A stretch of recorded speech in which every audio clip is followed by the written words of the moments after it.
The timeline of what we know and we're taught of the gas chambers in the Showa death camps is actually a fairly lengthy process.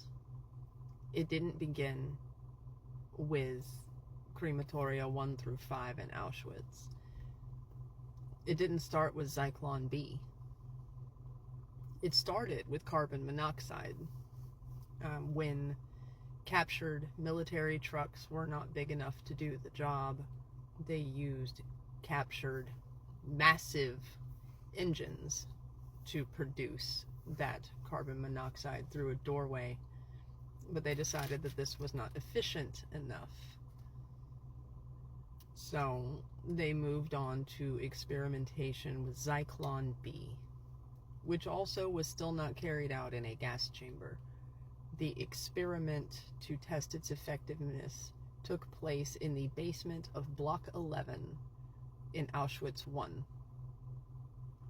And it was not Jewish people that they put in there. It was Polish political prisoners and prisoners of war.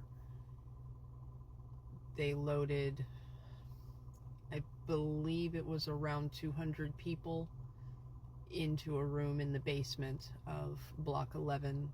They shut the door and they shut off the ventilation, and they tossed in Zyklon B.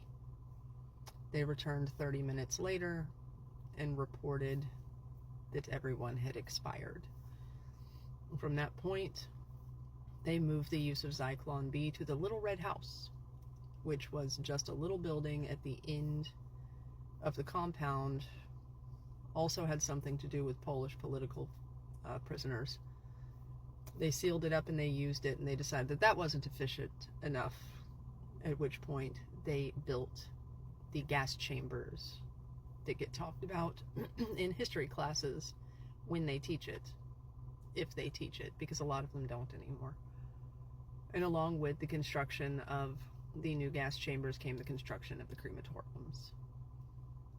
All of that was a part of the final solution, which was just a small portion of what came to be known as the Holocaust or the Shoah.